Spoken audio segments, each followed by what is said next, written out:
Impact TV ki agenda Manipur bu miyang tabi bu khwai pun mapu ke thoksop na taram no oksari ngasigi agenda Manipur ki topic asi thamjari bu topic asi singa masung tamgi mari hen session nahan ba nungsi nahan ba haiba topic asi matang dani haiba topic asi ta asi khana nei na jata bagi damukta langsin bir ba guest mayam da putang sak tak sake ahan mada ai hek ye thep langsin bir ba si tangkhol lam sung angrezi lol da nukti ki phong ba pause azagi editor oi biribi Belly Rose, Madam Belly Rose, Butaram Noxari, Aduga, Nasigi, Gieski, Mayaital, Biribasi, spokesperson BJP, RK Ranjan, or RK Ranjan Bu, Nasigi, Agenda Manipur, Taram Noxari, Lorena. Heck, yet Tambada Leviba, Oza, Amukamai, President Zeliarong Indian, Oza Mukami Pusu, Nasigi, Agenda Manipuna, Taram Noxari. Maru in Nasigi, Oza Nazagadripsi, at the Amtanate, or the Singam Sung Tamgi, Marie Hen, session Han Bahibasitaniado, Matangita. Madam da haneta lakserage anuba ngasigi laiba lainga asina hana nungsina di habna taba nungsina na leram basitiki he na manipur gi singa masung tamgi marta lainaba mari si he na chesin nahan bagi chesin nahan na bagi da kadai phau pada asa to bi bagi handaki anuba government sida madam dagi khangjeni madam jumi anuba sarkar lakpa loina na mi singi expectation da adumak adum karigumba amadi lai haina khanjai how hiba matamda purak raba kui na sang na congress na sarkar sum purak ba matam sida chingmi tammi gi marakta nungsina di haibe makti nataba adubu thodok wa thok kharada marakta thokiba thodok wa thokta adagi developmental thabak paikhat lakba matamda mi singna chingbudi handhana yangi haibagi kaino sarkar pu mi singi meeting si manana thambide haibagi khara nungaina daba resentment adudi adumak tum lai khibran aidum khanjai mi singna su maroina ching mi sing china yam ngang base adumak tum laiya adum haina kui khraba matam do 3 terms consecutively mohoina sum pura ko matam sida ching mi singna ekhoi gi makta si to vere si to pele haibasi mati ihai haidaba whereas from the government side the press media mayam su kauraga electronic mayam adagi print media mayam adagi chingmi especially special session oina hills tribals kaino journalist mayam su CM gi conference hall ta kausallaga makoina kaino chingi damakta da developmental thabak paikhat krabani haina concerned department singsna say for example health ki PWD ki asigumba mayam si ki makoi ki achievement ni haina photo kapa slide kapa adu dum uhalleba adu from the people side that maduga pura opposite oiba maming dadi asi tawire haina hai block ki kaino koi ki subdivisional headquarters ingda sarkar ki infrastructure ni haina sagat le hai sagat poloi tringai ta ken mana dum hekta halli adagi sagat laga sagat khre haiba yum du su sanga da vida commission da vida utilize da vida da dum hundu okalaiba hojik su adam living kaino witness oina lerisi phungyar subdivisional headquarters da SDO office haba quarter mayam saba hospital saba mayam se it's just a living witness ne maming da di saraba sabadi saraga adoga utilize it tawdraba utilize tawge haiba matam da facilities irei reitaba ising phangde pramanda adagi yum du na leiba ya bai phibam da leite phaklang da akai ba khara khotlu matam da adum lengoi dum chen thare only namesake khata namesake da sum tawba aduna public sing se ipen pen de adagi aigi khunda hairage example ma oina primary health sub center ama sagat laga lei quarter ama plus hospital dugi oina dispensary du oina quarter ani si sare fencing tawre ngasi phawba chahi ani helaba phawda su inaugurate su tawbi de utilize su tawde adum jungle ollaga yum du dum leiraga lere asi gumba mayam sina oira maram oidana chingmi singjina ekhoi butu thawoi bi de haibasi adum chumba ta hangraba odo hawjiki question sida sarkar anobala abnina masida ekhoi gi chingmi singjina expect tawrak ba haibasi asha ray of hope khara urak pa phangbase anoba sarkar hek purak pa loina na ekhoi gi anoba chief minister ekhoi gi marup su eramba sri NPN singsina mana haidorak pa matam da chinga tam manana develop tawna ba ki damak ta chingi lamda development taw matam da paisa henna changab su changna ekhoi tawni haibagi ngang thokhi bu to ta ba ganda mayam pele mayamna tabadadi nungaire ado thabak oina krai phawa pangthok pigadabno haibase haibagumna ngangbagumna thabak oina su pangthok piragadi apenbam adumaktum oigani haibasigi expectation dumati lay but the people are still wait and see adugi phibam da lebi matang sida khogi mayam infrastructure di mayam da leire aduga aduda piga doba adi ching da stop chalu yadaba adi matam irang mayam thokhiba mayam su leire matang da ozan jan da lakserage khogi handaki government sina oza chief minister so thajaba pire thajaba je oza kadai bhaw da kayam yam na masi commitment si kayam yam da kana tobo gam gadri oza government si ai bo haijo haragadi ai samaksi party sigi vision document gi convener oina ina pujabani for the last 2-3 years haijala eko masi extensively koina sing da satlaga karigumba BJP da sarkar paira abadi real physical achievement to khangaga awat pasing do koina menkana bo honai madugi matungina hoje koi sister Rose na haibi do masi fake ne sei haijani ni maramdi koi sing da hoje koin thengna jare se connectivity se almost zero national highway na maming di tholaga even a bridal part khong lambi bhawa oina sinaba yadaba lambi lei aduga all the time development justice se taude aduna masigi nungai taba malai aduna aikoina hojik kai dogjage da ngasai koi honorable chief minister na mana haibi ki bado koi vision document yauri ba port ado madu digest toraga haibani matang sida ma khaktang ga thamjani Bharatiya Janata Party na semjari ba vision document se cut and paste nate field oriented adu public ki opinion comment bam se tar ka koi semjabani do koi nek semaga koi ne ta publish to usu ya de it reaches up to the level of PMO office koi na ngamoi da pangai haijal uraga hayeng akoi gi ming chathira ka dab laibina prime minister na magi locally ba many schemes sigi kada matang da kada da fit to ya ga da ge se PMO office ne yeng ber kan singai to ro har kan thadok charakoni aduna aikoina hujik thamjari se overall Manipur gi planning asi landscape planning to gadori koi mountain area gi development specifically asida leriba mountain da development to mutum da valley gi da leriba system and technique adu apply to go yaroi same thing foothill area se koi specific zone oina masida develop to nu honori adu river valleys and valleys mayam se masida to gada report ai khoi classically khaido ga loin leire adu sumaina whatever khoi honorable chief minister na miyam da thamjakiba khoi kare haigani vision amasung opinion se thajaba mayam se khoi in reality in practice feel da khoi soidana tawjagani yam sen have the BJP government sina andaki moina vision document da yari baduga hill and valley gi yamna sabana miyeng da hena development tawna bagidam da sa taw habini adu matan ojaga ojamu da hekta laksage ojamu da koi mamang da hojiputi BJP haibatare government je BJP gi nate Manipur pumbi government khoi gi parents khoi mai pangatani ado makoina vision document da happy mayam development da infrastructure te hena emphasis piraga tawuni haibasi mamang gi lisang sina palake pa to government na masida masig lek ason ba kai legi infrastructure development legi da pra natraga basai da sing da kari doctor tha da pra lambi su PMJSY har su sing da dama yam thadari energy su tamdagi sing ni hena thadari PMJSY ki su sing tamdagi sing ni hena thadari masibu sutok to om da heta akas lom da heta lokthok pra bilai bra traga development si karom da phaina sakhi bilai jam batang da jagi kari miyeng bi ni ba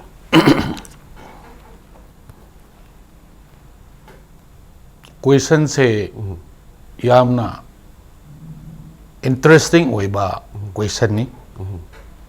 topic asiso bridging the gap of development hill and valley in Manipur asi yamna topic yam phajaba topic ni ngasi gi topic se aina singa tamgi matangi hayo habitar di ai wakhan de Congress na jamna thabak taure haina 15 years ki makhoi kari gumba karino bulletin amasu thoe thosu practically yengba matamda madudi oidre thabak su tawdaba nate tawi aina pamjeri ba poti adu nate aina pamjari ba pot amakhak lai India gi Sangvidhan de iduna laiba thabakti oina tawdaba pot to handa ki present government BJP na constitution the base tawraga Indian Constitution Article 371C asigi matungina special provision ama hill and valley asigi tongana piki pibigi karino haibada hill area committee ase since 1972 digi hauna President of India na power and function pi duna lairesu thabak oina tawdabani na hauzik phawa 1972 digi hauzik phawbuda hill area committee na singi development asigi damakta budget puthoga power function ado phajana tawkhiba laibra sehi 1972 dagi hauzik phawa ordi sehi 42 43 45 years gumba oirapani ado gap laiba poto adunani singi lam adu babu oza hill area committee orga su hill tribal and hill affairs si singi mina matam di government dum pai oza ko abandi ai haige tribal welfare asigidi masigidi mi amna uri ba pot asina tribal development se state amada department se agriculture horticulture sericulture loin lairi haba more than 50 department lai haba lairi ba pot to skip over tawraga tribal development adu khakta yenga ngang ba makhai de su lan kare adu tribal development da pira iba housing scheme jingar bandal manga khakta pirga kram haina development la kadabano aduna hauzik tawguduri ba pot se maru web se karino habde hill area committee na sing lambi ge oyo adigi infrastructure ge oyo ising ge o mai ge oiro loin asigi mokoina budget puthokadabani haijariba budget putholaga masi state ke assembly the budget to place out tawraga budget to approve tawraga sing ge oina development ge damakta lairiba phajana lairi haba power and function se masi kariba hanagi MLA kariba makhaisu khangde hauzik so mu khangdaba sujai madu the ekta samvidhan de idu laiba pot to udbadigi oina all round development purakte haiba wani aduna panghai hairiga adu lambi amakhak seme development singa tamga sapmanai haibu sugya yaroi samvidhan de pidu laiba India ki state loina hauzik si district kenogi magi power function loina laikre whereas in Manipur neighboring state asab the higher issue district council ki oina power and function phadane piri mokoi hill area committee ki mokoi tribal ki provision phadane piri mudu mi loin tawe except Manipur khaktani India ki 28 state lai union territory na 3 lai 35 UT ga state lai asida hauzik hairi ba sangbidan do suk tau tau do ba haib se Manipur khaktani aduna matam adugi MLA minister adugi chief minister asina India gi sangbidan la laiba rule of procedure and conduct of business su jengde adigi constitution su jengde act su jengde rule su jengde asina aina matam khuding mak haijari se tasena harabada hojik laiba hanba hanai mamangi laingak na khangam dragasu anoba laingak thagidi adu mayam do yenbi u hanbi lamasu yauri bani adu matang oza ozara janda laksage hojik si lairi si government si yauri si cabinet minister try thoi banungda manga amadi tribal ki minister singni hojik laisi aduga out of 12 khoi ki parliamentary secretary taran thoi banungda ahum amasu parliamentary secretary na oiri tribal ahum yauri yamna phajana laingak sasan sida yam phajana saru yari haibani mamangi government da sigumba kanosi khoi ki tribal ki minister sing yamna apam magasu sumaina yarongani haibadi khara count obada adudi thidragasu sarauna khangbude leijare ado zabatang da khoi ki hariba tribal minister sing lariba mayam sina hariba agenda si pukhalapu matamda government laingak sina madu samana ba haidi tawaiba posida kai phawda khoina thajaba piraga thabak si tawbo mafung phana pukhalapu ngam ne government di oda kari ubi yani makai hele ko nation da BJP led government laiba Shri Narendra Modi ji gi keno se sida khoi gi lairiba khoi gi principle se development politics haibani saukhat pada praja sing da phangba ya facility asi loina phangan ba haibani अदा कोई अमु कामैना हुजि पनफिबा constitutional mechanism fail होइबसे मसी अखोगी ददि मदुगी mechanism से fail होलो तसेंग बा कोई नसै खुदम नोना पनबिगिबदसु यावरे कोई सरकार अमा चलाइबदा सिंगी इसिनाउ सिंग मरुमपांग सिंग participate तौबसे in the form of partnership never partnership ki mong da कोई join tawrini partnership means equal responsibility se under one leadership ta कोई partnership ओइना यावरी never partnership means I have to contribute something ai gi role se aina to butai haba aduna partnership ki true spirit ta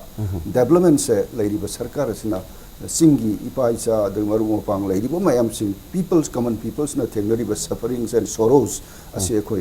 remove tongna ba khoi gi di aset pa thaja ba mugal loina khoi work tong jobne masai khoi roz na pan bi gi dune khoi gi progress card ta khoi ji election loi gre ko election gi sta pangai thai lambi chingmi isili na chanu pi amana mapana lai tong thol kanda landmark mangam mega hai in reality sorok leite adai I right from 1972 onward, since Manipur Cultural Integration Conference, Hansing Matungila Salapamina. I think that Pajal Zangda 1972 da Lal Ringa Kowa DC Amana Health Centers at Sangarame. I couldn't 75 some of them only the foundation dang later. Sangagrabo same thing Laili Ida, same thing interior part of the Ukrul, Taming Lunda. I'm a holy table. I couldn't the Angang singer Tanganusina see Amang, but Aduga propaganda Sukana Deva, BJP now Hujipami with the development in silent Sipami, propaganda Natava. Sakut Pase, Tabagun Upa, Sinda Havanatava, Masina Equinat of the Nivase. I don't know, okay, Amukamina Habiriba, constitutional lapses to Bharatiya Janata Party constitution Sita fully relied Toraga, Laiba, Adugumba Party ni. अदुगा कोई centre दसु BJP की ताबी रमने नरेंद्र मोदी की live scheme खुदिंग मासे मासे direct delivery system मसा है बिग्रे जिंगबान मंगा पिरगा मदुसु सिंग the योगदे तोटी की इसिंग पुरना पाइप सु योगदे स्वाइद लोय योंथो स्विंग मशीन स्वाइद लोय योंथो योंथो इबो कुनु मक्से कनाना तोगुनो दो कोई थिर रोय सेबा but in our present government system the like the direct benefits at delivery to the direct needy peoples the togade kanu ki PDS ki hairo se Kamasongi Hirone. PDS ki sing si swide impal the yon 12. Other yoke deva. Gas ki hiro I conjable. Gas ki agency say cano the Karieva Kui Burma border Tina Levedo. Kamjong. Kamjongi gas is the other name Tetkani, gas cylinder Homari Tamni. But the rest is delivery somewhere. Adu Tohunda Namba quite direct delivery systems quite of Geneva. अनौब लेंगाक्सिदगी BJP की government से आशा तौरीबसी तौने हाइना हाइजरीबसी partnership through spirit development in silent यामना फजना अदुगा इंडियन कॉन्स्टिट्यूशन के आर्टिकल मयाम सिदा फुल्ली बसेदा फंक्शन तौरना बो होनगनी हाइबनी मतंग सिदा यामना तेंतक ब्रेक अमा लौजगे ब्रेक मतुंग देखो याम तुना हंजरके इंपैक्ट न्यूज बु मिंग तादना लेबियो ब्रेक मतुंग दा मयाम बो एजेंडा मणिपुरना अमुक हन तराम नोक्सरी मथंगी हजिकी ब्रेक मतुंग लाक्सबसी मैडम बेली तलब मेदा मिली रोज लाक्सब तारे मणिपुर से अखोगी सही लिसिंग अनि पुवारी लेजरब अदुगुम स्टेट अमदि ओइरी होजि फावदा अदुमकु लिसिंग अनि निंथौ पादना मतम अमा लाखरे अदु इंडियन इंडिपेंडेंस ममांगदा ब्रिटिश न मतम खरा लेरमे अदुगा मदि बतन इंडिपेंडेंस आफ्टर इंडिपेंडेंस दा मणिपुर होजि 70 years अब सही हेलबनी अदु मरखिदा कांग्रेस इरा यामना सांगना के बीजेपी की इरादी यामना तेन लेबे हाइबनी अदु मणिपुरी ओइनी येम मतमदसु मणिपुर के चीफ मिनिस्टर लीडर सिंग चिंगी मिसु पार्टिसिपेट अदुम तौगिबदी लै अदु तंपाकना हेना तवे हारगसु कम्युनिटी खुदिंग मतके तुम गवर्नमेंट तुम यावरिबनी अदु मसैदा खोगी लैरिबा येंगमी साजी हेल्थ तपु ओइरो अदुगा एजुकेशन तपु ओइरो ऑफिस सारे सत्रे ममांगदा मिसी मिना मयाम खोगी लैखिबदगी अथाप अथापदा लेबा मिसिना सत रिमोट एरिया संखेन बंगमदबसु मयाम मसले मतांगिदा मेदाम की मोत करी मियेंग मसैदा हंदकसु अदुगुम जुम लाकदनी हाइदि पोस्टिंग पीखरगा चलु याद्रगदी मसी करम स्टेप सी करम आइना मसी करम मियेंग दे मेदाम हाइबिनी मसी चुमे हौखिबा सरकार सी लिसांग सिना लेखरबा होय मणिपुर की हिस्ट्री बो हाइरो करी बो हाइरो मीदी अदुम लेरा अबनी अदुबो अखोइना खांगकपसी मणिपुर की सरकार सिना लेबा मतम सिदगी ब्रिटिश मतम की वाबदे अखोइ हाइरुद्रगसु ꯍꯧꯖꯤꯛꯀꯤ ꯃꯅꯤꯄꯨꯔꯒꯤ ꯑꯣꯏꯅ ꯁꯔꯀꯥꯔ ꯂꯩꯔꯛꯄ ꯃꯇꯝꯁꯤꯗꯒꯤ ꯑꯩꯈꯣꯏꯅ ꯈꯪꯕꯁꯤ ꯑꯩꯅ ꯑꯉꯥꯡ ꯑꯣꯏꯔꯤꯉꯩꯒꯤ ꯃꯦꯃꯣꯔꯤ ꯔꯤꯀꯂꯦꯛ ꯇꯧꯕ ꯃꯇꯝꯗ ꯑꯩꯅ ꯂꯥꯏꯔꯤꯛ ꯇꯝꯕ ꯍꯧꯔꯛꯄꯁꯦ ꯑꯩꯈꯣꯏ ꯈꯨꯟ ꯃꯆꯥꯗꯨꯒꯤ lower primary school LP school ꯑꯃꯗ ꯁꯔꯀꯥꯔꯒꯤꯅꯤ ꯑꯣꯖꯥ ꯑꯃꯈꯛ ꯊꯥꯔꯛꯑꯦꯕ ꯃꯔꯛꯇ ꯑꯗꯨꯁꯨ ꯑꯣꯜ ꯗ ꯇꯥꯏꯝ ꯂꯩꯕ ꯅꯠꯇꯕ ꯃꯔꯛ ꯑꯃꯗ ꯑꯣꯖꯥ ꯑꯃ ꯂꯥꯛꯄꯁꯤꯅ ꯀ꯭ꯂꯥꯁ A ꯀ꯭ꯂꯥꯁ B 1 2 ꯑꯁꯤ ꯂꯣꯏꯅꯃꯛꯁꯤ ꯅꯣꯡꯃꯗ ꯄꯔꯥ ꯑꯃꯃꯝ ꯇꯧꯔꯒ ꯂꯣꯏꯔꯦ ꯑꯗꯨꯃꯥꯏꯅ ꯇꯧꯔꯒ ꯑꯩꯈꯣꯏ ꯂꯥꯏꯔꯤꯛ ꯇꯝꯕ ꯍꯧꯕꯅꯤ ꯑꯗꯨꯁꯨ ꯂꯥꯛꯄꯤꯗꯕ ꯃꯇꯝ ꯑꯌꯥꯝꯕ ꯑꯣꯏꯕꯒꯤ ꯑꯩꯈꯣꯏ ꯈꯨꯟꯒꯤ ꯄꯥꯈꯪꯁꯤꯡ ꯂꯩꯁꯥꯕꯤꯁꯤꯡ ꯈꯔ ꯇꯝꯃꯨꯕ ꯃꯄꯥꯟꯗ ꯑꯩꯈꯣꯏ ꯈꯨꯟꯗꯗꯤ ꯑꯣꯟꯂꯤ ꯀ꯭ꯂꯥꯁ 2 ꯐꯥꯎꯕꯅꯤꯅ ꯀ꯭ꯂꯥꯁ 3 ꯇꯝꯕꯁꯤꯡꯗꯤ ꯈꯨꯟ ꯑꯇꯣꯞꯄꯗ ꯆꯠꯂꯒ ꯁꯤꯁꯇꯦꯝꯗꯣ ꯍꯧꯖꯤꯛꯁꯨ ꯑꯗꯨꯝ ꯆꯠꯅꯔꯤ ꯍꯧꯖꯤꯛ ꯐꯥꯎꯗ ꯑꯗꯨꯝ ꯆꯠꯅꯔꯤ ꯃꯦꯗꯥꯝ ꯑꯗꯨ ꯃꯍꯨꯠ ꯁꯤꯟꯕ ꯅꯠꯇꯅ ꯃꯇꯝ ꯑꯗꯨꯗꯗꯤ ꯑꯉꯥꯡꯁꯤꯡꯁꯤ ꯅꯨꯡꯁꯤꯕꯒꯤ ꯚꯣꯂꯟꯇꯔꯤꯂꯤ ꯂꯥꯛꯑꯒ ꯃꯣꯏꯅ ꯇꯥꯛꯄꯤꯔꯝꯃꯦꯕ ꯑꯗꯒꯤ ꯁꯔꯀꯥꯔꯒꯤ ꯑꯣꯖꯥꯗꯣ ꯄꯣꯁꯇꯤꯡ ꯑꯃ ꯂꯥꯛꯄ ꯃꯇꯝꯗ ꯔꯤꯂꯤꯐ ꯇꯧꯕꯅꯦꯕꯀꯣ ꯍꯧꯖꯤꯛ ꯃꯇꯝꯁꯤꯅ ꯍꯦꯟꯅ ꯐꯠꯇ꯭ꯔꯤꯕꯁꯤꯅ ꯀꯔꯤꯅꯣ ꯍꯥꯏꯕ ꯃꯇꯝ ꯑꯗꯨꯗꯗꯤ ꯒꯥꯔꯤꯁꯨ ꯆꯠꯂꯝꯗꯦ ꯈꯣꯡꯅ ꯂꯥꯞꯅ ꯈꯨꯟ ꯑꯇꯣꯞꯄꯗꯒꯤ ꯑꯩꯈꯣꯏ ꯈꯨꯟ ꯑꯗꯨꯗ ꯁꯦꯅꯥꯄꯇꯤꯔꯣꯝꯒꯤ ꯃꯧ ꯅꯨꯄꯥ ꯑꯃꯅ ꯂꯥꯛꯑꯒ ꯑꯣꯖꯥ ꯑꯣꯏꯔꯤꯕꯅꯤ ꯑꯩꯈꯣꯏ ꯈꯨꯟꯗꯒꯤ ꯑꯣꯖꯥ ꯑꯣꯏꯔꯤꯕ ꯃꯤꯗꯨꯅꯁꯨ ꯑꯇꯣꯞꯄ ꯈꯨꯟꯗ ꯆꯠꯂꯒ ꯑꯣꯖꯥ ꯑꯣꯏꯕꯅꯦꯕ ꯃꯥ ꯈꯣꯡꯅ ꯃꯥꯒꯤ ꯄꯣꯠ ꯃꯌꯥꯝ ꯗꯔꯀꯥꯔ ꯑꯣꯏꯕ ꯃꯌꯥꯝꯗꯣ ꯄꯨꯔꯒ ꯆꯠꯂꯒ ꯑꯣꯖꯥ ꯑꯣꯏꯔꯝꯃꯦꯕ ꯋꯦꯔꯦꯁ ꯍꯧꯖꯤꯛꯇꯤ ꯒꯥꯔꯤ ꯂꯝꯕꯤꯁꯨ ꯂꯣꯏꯅꯃꯛ ꯂꯩꯔꯦ ꯑꯗꯨꯒ ꯑꯩꯈꯣꯏ ꯈꯨꯟꯗꯁꯨ ꯍꯥꯏ ꯁ꯭ꯀꯨꯜ ꯑꯃ ꯂꯩꯌꯦ ꯒꯣꯔꯃꯦꯟ ꯍꯥꯏ ꯁ꯭ꯀꯨल ꯑꯣꯖꯥ 9 ꯄꯤꯌꯦ ꯑꯗꯨꯗ ꯀꯅꯥꯒꯤ ꯑꯉꯥꯡꯅ ꯉꯥꯏꯔꯒ ꯇꯝꯒꯗꯧꯔꯤꯕꯅꯣ ꯃꯃꯥ ꯃꯄꯥꯁꯤꯡꯗꯨ ꯃꯆꯥꯁꯤꯡꯗꯨ ꯑꯗꯨꯝ ꯑꯣꯖꯥ ꯂꯥꯛꯀꯅꯤ ꯍꯥꯏꯅ ꯁꯨꯝ ꯉꯥꯏꯔꯒ ꯂꯩꯒꯗꯧꯔꯤꯕ꯭ꯔꯥꯕ ꯑꯗꯨꯅ ꯑꯣꯖꯥꯁꯨ ꯂꯥꯛꯄꯤꯗ꯭ꯔꯦ ꯂꯥꯛꯇꯦ ꯑꯗꯨꯒ ꯃꯍꯨꯠ ꯁꯤꯟꯕ ꯍꯥꯏꯅ ꯑꯃꯨꯛꯀ ꯋꯥꯔꯤꯗꯤ ꯁꯥꯟꯅꯔꯤ ꯍꯥꯏꯅꯔꯤ ꯋꯦꯔꯦꯁ ꯃꯤ 4ꯒꯤ ꯃꯍꯨꯠꯇꯨ ꯑꯗꯨꯅ ꯀ꯭ꯂꯥꯁ 1 to 10 ꯁꯤ ꯀꯔꯝ ꯍꯥꯏꯅ ꯇꯝꯕꯤꯒꯗꯧꯔꯤꯕꯅꯣꯕ ꯑꯗꯒꯤ ꯈ꯭ꯋꯥꯏꯗꯒꯤ ꯂꯥꯏꯕꯛ ꯊꯤꯕ ꯑꯃꯅ ꯆꯤꯡꯗ ꯇꯝꯃꯤ ꯄꯣꯁꯇꯤꯡ ꯄꯤꯔꯦ ꯆꯠꯅꯤꯡꯗꯕꯒꯤ ꯃꯍꯨꯠ ꯊꯅꯝꯃꯦ ꯕꯠ ꯈ꯭ꯋꯥꯏꯗꯒꯤ ꯐꯠꯇ꯭ꯔꯤꯕꯁꯤꯅꯗꯤ ꯑꯩꯈꯣꯏꯅ ꯂꯤꯁꯥꯡ ꯁꯤꯠꯅ ꯄ꯭ꯔꯦꯛꯇꯤꯁ ꯊꯦꯡꯅꯔꯛꯏꯁꯦ ꯋꯤꯠ ꯄꯣꯁ ꯇ꯭ꯔꯥꯟꯁꯐꯔ ꯇꯧꯊꯣꯛꯑꯦꯕ ꯇꯝꯗ ꯆꯤꯡꯒꯤ ꯄꯣꯁ ꯌꯥꯝꯅ ꯂꯩꯖꯗꯕ ꯑꯣꯖꯥꯒꯤ ꯄꯣꯁꯇꯨ ꯇꯝꯒꯤ ꯃꯤ ꯑꯣꯖꯥꯅ ꯆꯠꯂꯒ ꯄꯣꯁꯇꯨ ꯄꯨꯔꯒ ꯇꯝꯗ ꯇ꯭ꯔꯥꯟꯁꯐꯔ ꯄꯨꯊꯣꯛꯈ꯭ꯔꯦꯕ ꯃꯔꯝꯗꯤ ꯃꯥꯗꯤ ꯃꯟꯇ꯭ꯔꯤꯒ ꯅꯛꯅꯕꯅꯤ ꯃꯔꯤ ꯃꯇꯥꯅꯤ ꯑꯣꯐꯤꯁꯤꯌꯦꯜꯁꯤꯡꯒ ꯈꯪꯅ ꯆꯥꯟꯅꯕꯅꯤ ꯍꯥꯏꯅ ꯂꯣꯏꯅꯃꯛ ꯄꯨꯊꯣꯛꯈꯤꯗꯨꯅ ꯆꯤꯡꯒꯤ ꯄꯣꯁ ꯀ꯭रिꯌꯦꯁꯟ ꯃꯌꯥꯝꯁꯨ ꯇꯝꯗ ꯂꯣꯏꯅꯃꯛ ꯄꯨꯊꯈ꯭ꯔꯦ ꯑꯗ ꯇꯝꯒꯤ ꯁꯤ ꯇꯥꯎꯟ ꯑꯦꯔꯤꯌꯥꯒ ꯑꯀꯣꯏꯕꯁꯤꯗ ꯂꯩꯔꯤꯕꯁꯤ ꯄ꯭ꯔꯥꯏꯚꯦꯠ ꯁ꯭ꯀꯨꯜꯗ ꯂꯣꯏꯅꯃꯛ ꯇꯝꯅꯈ꯭ꯔꯗꯨꯅ ꯁꯔꯀꯥꯔꯒꯤ ꯑꯣꯏꯕ ꯀꯩꯅꯣ ꯒꯣꯔꯃꯦꯟ ꯁ꯭ꯀꯨꯜ ꯂꯩꯔꯤꯕꯁꯤꯡꯗꯨꯗꯤ ꯖꯨꯅꯤꯌꯔ ꯍꯥꯏ ꯁ꯭ꯀꯨꯜ ꯑꯣꯏꯕ ꯌꯥꯏ ꯍꯥꯏ ꯁ꯭ꯀꯨꯜ ꯑꯣꯏꯕ ꯌꯥꯏ ꯁꯥꯇ꯭ꯔ 10 ꯑꯣꯖꯥꯅ 50 ꯑꯗꯨꯃꯥꯏꯅ ꯂꯩꯔꯦ ꯑꯗꯨꯅ ꯍꯧꯖꯤꯛ ꯑꯗꯨꯗ ꯂꯥꯛꯆꯅꯤꯡꯉꯤꯁꯤ ꯑꯩꯈꯣꯏꯅ ꯑꯩꯒꯤ ꯀꯣꯃꯦꯟꯗꯁꯨ ꯑꯩꯅ ꯍꯦꯛ ꯏꯌꯦ ꯑꯩꯈꯣꯏꯒꯤ ꯀꯩꯅꯣ ꯑꯩꯒꯤ ꯈꯕꯔꯗꯁꯨ ꯑꯦꯗꯤꯇꯣꯔꯤꯌꯦꯜ ꯀꯣꯃꯦꯟꯗꯁꯨ ꯃꯁꯤ ꯆꯨꯝꯊꯣꯛꯁꯦ ꯍꯥꯏꯕ ꯇꯥꯔꯒꯗꯤ ꯇꯝꯒꯤ ꯃꯤꯅ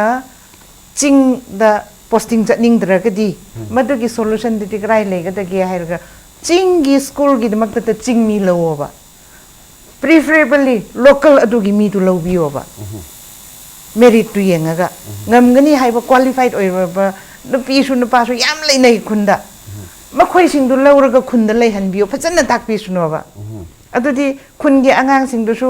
ꯑꯣꯖꯥ ꯂꯩꯇꯕꯒꯤ ꯈꯨꯟ ꯑꯇꯣꯞꯄꯗ ꯎꯈ꯭ꯔꯨꯜꯗ ꯏꯝꯐꯥꯜꯗ ꯀꯗꯥꯏꯗ ꯆꯠꯂꯒ ꯃꯃꯥ ꯃꯄꯥꯅ ꯋꯥꯅ ꯇꯝꯖꯕꯗꯣ ꯃꯁꯥꯒꯤ ꯈꯨꯟꯗꯨꯗ ꯂꯩꯖꯔꯒꯗꯤ ꯐꯖꯅ ꯀꯣꯝꯅ ꯇꯝꯖꯒꯅꯤ एजुकेशन खत नतना अखोगी हेल्थ सु येंग मतमदा अनकपदा डॉक्टर नत्रगा नर्स फंगद्रगदी तबाक्तगी संगदोरी नत्रगा अथा फमदगी क्वालिफाई बे संगदोरी माने एजुकेशन सेक्टर द येंग हेल्थ सु येंग बा दुगा डेवलपमेंट सेक्टर येंग मतमदा इंजीनियर लाइट बदु इंजीनियर थाजंगदोरी बनी अदगी अतोपा सिक्योरिटी बोर्स अदुगु मयाम दु पुन्ना येंग मतमता मैडम गिदु याम फजे होजी डेवलपमेंट सी मफम दुगी डेवलपमेंट मयाम सिना पुरा कांदा अफबा कनोमा ओइगनी मफम अमु ओइगनी हाइबनी ओजा मुदा होजिगिसदा लाक्सगे मतंगदा खोगी लेखिबा मयाम से लाखिबा चरिंगदबा सिंग Sai posting चरिंगदबा posting Phogat पुगिबा मयाम C Masih अंतांगदा Laiba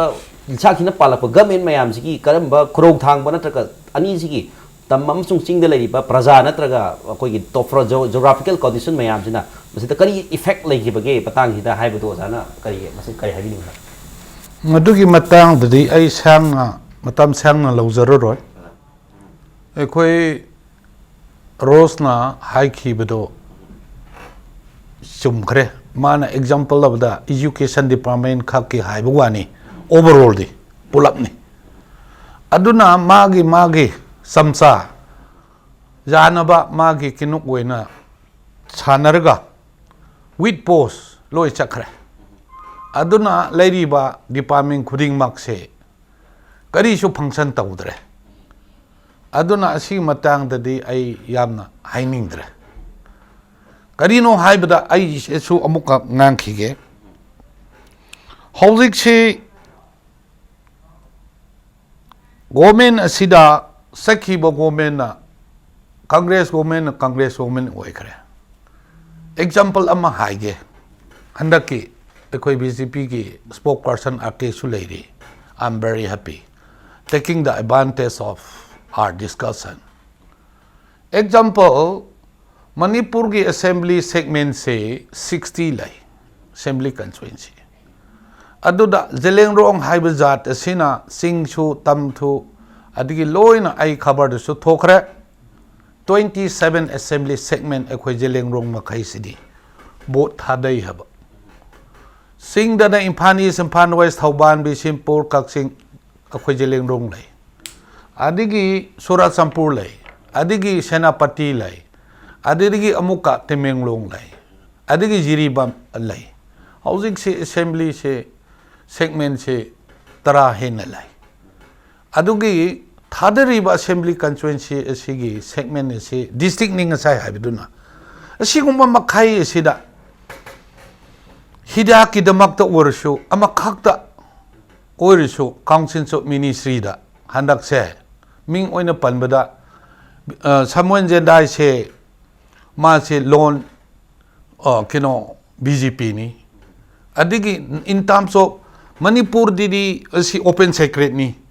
issue lakpa matamda kuki haiba ma naga haiba ma maitai haiba ma hum se always adum kona raga adum lairi ba lairi bisida BJP ki oina jenglakpa matamda example ni aina haijari se jenglakpa matamda BJP ki oina jenglakpa orso Samuel Jendai thi mato maktin haijari ba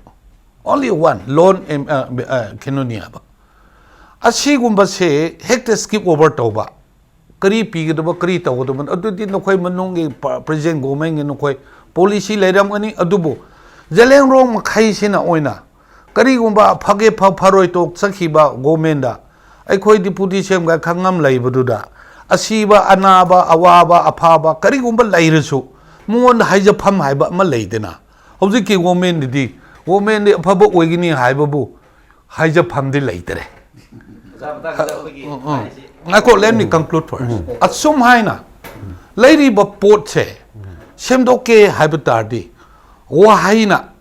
Nangmadum, practical oisi. Practical oisi, Aduna English ki probamasa mabada. Practice what you speak, Haibudo, we haningi. Aduna Hozik she Masigal loina na ay hainingi. Ekoi party gi di dum ngang do laigadabani ekoi di khara khudong chaba lawge ba parking system hairo say for example kari hidden agenda laibano I want to put this question first parking system bal laiba adigi blockade laiba matam dadi okay Manipur gi en oina score tharaga adigi 37 national highway se sat padi krisu kaide adubu ban so laitaba score so laitaba parking ase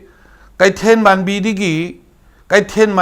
a khunbong moi tang pok ase makhai se pula preng sa laigini paring nianga preng oina lambi du su usi mukhun muk pikpa aduda thaidok pham phawba laitaba adubu Masidi oina haura sakrabasina non-stop ta ziribam phaba sakre none hanla leirami none da miyam gi sak sa phamni nungba lei awang khur lei adigi kambiro lei asi amat ta su seng maru amsu ta hande adigi sa glass ma phaba su ta hande amat ta su parja makhai se 100% deliberately adum ignore stawo oina leiri Manipur not tabra. I want to put this question. Last government and present government, it can reform, it can amend that. Masi review tawga tawbi ba ay pami. Maramdi, no ne digi oina kino siya thousands of vehicles asi chale. Asi lifeline ni hai. Lifeline Manipur ki lifeline Dimapur ki Nagaland state ama disturb tawba ni na. Yam wa ba ama oya ba. असी गोइनिदी अखोय जेलेंगरोंग प्रजा मखाई अजि Manipur government ना किनो ओइबा मतमदा करै सुबा लाइतबदा free ओइ खरेबा जिरी बम सेना ओजा बसी बताखिन अखोगी लबी की बताखिन जु यावरी ओजा ना हाइबिनि या मरिक सुबा या फजबा फमनि मरक सिदा याम साना तौरगा अखोगी पोथाफम लेतबा याम फ्री ओइना आ मफम मफम नंग पिरगा मरक हिदा यामना कंजेशन अमा लेरिसि मतंग बीजेपी ओइबा गवर्नमेंट जी मी कई लेजा करी तौगे खनबरा अदुसु हाइजेगे हंदकी composition of council of ministers है कमाई तौगेदा बीजेपी की कारइबा खुगी रियल बीजेपी की एमएलए सिंह से वो मैम पुन्ना फमिनरगा मैक्सिमम सैक्रिफाइस तौरकांदा how to change the government ऐसे मस्त पांडम थमकांदा बीजेपी की अयाम्बा कोई सैक्रिफाइस एक्सट्रीम सैक्रिफाइस ने कोई तौरिसे अदुदा तमेंगलोंग डिस्ट्रिक्ट की जलाइरोंग की होय ऐगिसु मरुपनी कैनोसी अदु मासु आशा तौबने अखोइना अदुबु एनपीएफ की अवांगबो से लियांगमैनी जलाइरोंग की लियांगमैनी मांगोंदा पार्लियामेंट्री सेक्रेटरी पिरगा एटलीस्ट नेम सेक तो ओरसु गवर्नमेंट सिदा पार्टिसिपेट एज एन एजुकेटिव करी हनी मिनिस्ट्रियल बार्ड मक नत्रगसु पार्लियामेंट्री सेक्रेटरी होना पोर्टफोलियो पिरगा कोई अदुम तौरी अदुना यारिंगै मैक्सिमम पार्टिसिपेशन से कोई तौरी अदु तौगदबु बीजेपी की कारइबा एमएलए सिंह एक्सट्रीम सैक्रिफाइस तौरगा to set and to form a new government सिदा तौगिबनी अदुना मसिगी मिसअंडरस्टैंडिंग सि लेबिगनु हाइबसि मई हाइजनिंगे अदुगा डेवलपमेंट की पार्किंग की लापसिददी अखोइना सुमाइना मख खनजे मणिपुर दा हुजि खुदम ओइना हायरबदा इको टूरिज्म नत्रगा टूरिज्म से चौखल हंजे हायरे चौखल हनबा गवर्नमेंट पैसा जो हम थाजरे देन फॉरेनर लाकांदा अखोई की माइंडसेट अमख अखोइदा लेबा माइंडसेट एंड साइकी मसी खितंग ईज तौथोकपा म चंगबा हौखिबा अनकंड्यूसिव ओइबा एटमॉस्फेयर अदुना क्रिएट तौबो ओइरंबा याय as far as practicable stop अमनी तौरमगा सर सटखिनबगी लांथोखिनबगी तौबने अदुना एटमॉस्फेयर से हुजिक्ति फराबनिना मियाम की सपोर्ट सु लेरबनिना अदगी तमेंगलोंगी अखोइगी सिनिनाउसिंगसु अपाम लेरबनिना मसी अखोइगी सोइदनमकी अखोइगी गवर्नमेंट ना लुक आफ्टर तौगनी प्लस मदुगी फैसिलिटी दो not only Tamenglong any other state सिगी चलिबा लंबी सिंग अखोइ मदु प्रोवाइड तौनबो अखोइ सेम साइ हाइबसिमा इ हाइजनी याम फसे ओजा याम हाइबिरि से अखोइ BJP government maximum sacrifice extreme sacrifice तौर गवर्नमेंट सी पुलप ओइना अखोइ अपुन मी एमदा येंग हाइबिनि मतांगी दा याम तेंतक तो ओइना मैडम दगी अखोइ मसिगी मतांग दा करी हाइबिनि मैडम आदि extreme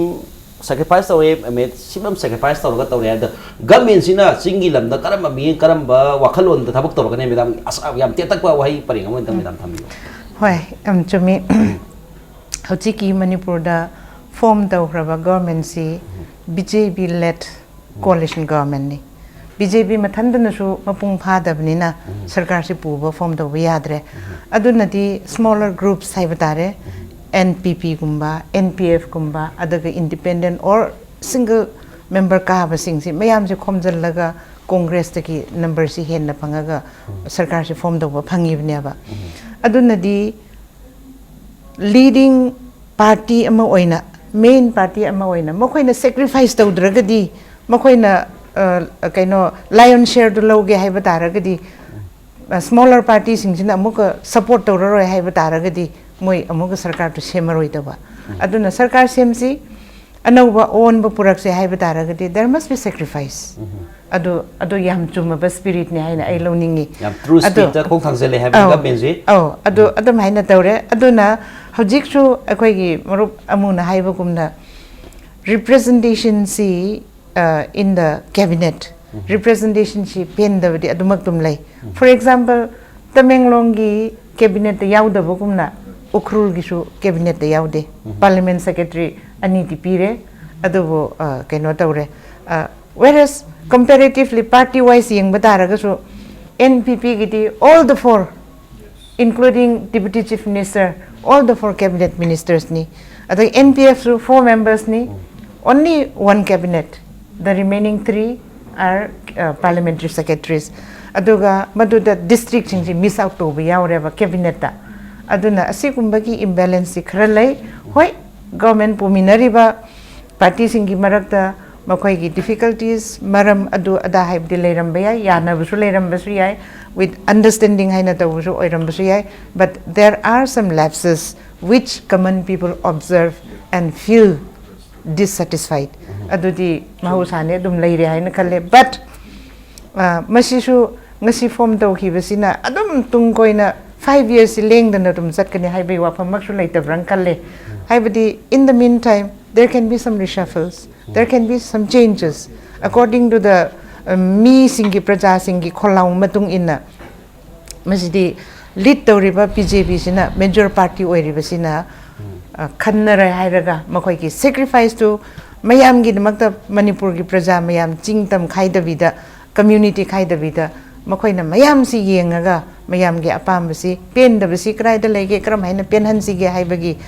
thawdang khongthang duti paikhatlakadra haina aidum asha tawjai tasina haibada khoi gi halai baga ben sina singda phajaba khongthang ama paikhatlakadra haibani khoi singi damakta tapakta leriba BJP lead government khoi non majority community oriba khoi amadagi chief minister oiba handaki tam chief minister oire singi damakta khul lathoe adu singi praja sina kadai bokta haiba lathoibu khuse oja kadai bokta loksin bigine khale oja handaki matang hida handaki matang haibadi laiba government sina lathoiba khut mayam si singi praja singna taram opi gadra natraga babange dabaina boycott tawgi fiom lagadra oja masi matang yam tetakpa wai pare khadang thambi oja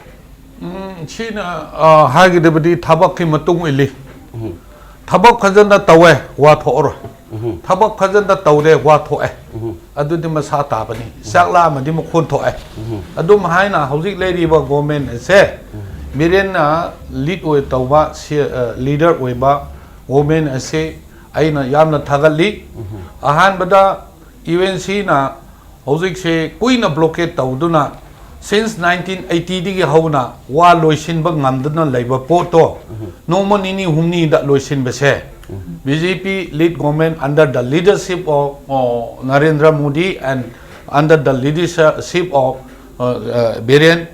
in Manipur asi oina masi lead tawraga negotiation porakpa haibse long lasting oihan biu temporary oihan bignu temporary already amuka wa thokdo aidi pamjade long lasting oina naba masi phajana pro encore jeng laga tobi yu yam phajai yam ngai temporary ohen bigaru yam long lasting ohen sabni mata gi de as a spokesperson of BJP ba oina abilam dang tobi oja yam phajaba yam kentakpa BJP led government se is always pro people's government ni praja gi apamba the awabado ko manaba hona wife se ko government se gi thawni aduna any development there is no ethnic line and there is no landscape line si leiroi sing the leiba praja su Manipur ki praja ni silinaw ni tamda leiba su aduna punamak sigi conducive oiba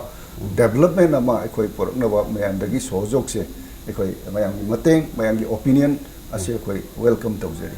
yam ngai se ai asigi surat sampur da mi mapan siduna laiba congress na loisin ba ngamdana laiba dead body do adu solution biu haina adu sai haiden yam phajai koi first attempt tawre adu amuka so koi further negotiation tawna no ba dialogue tawna no ba koi are in process thank you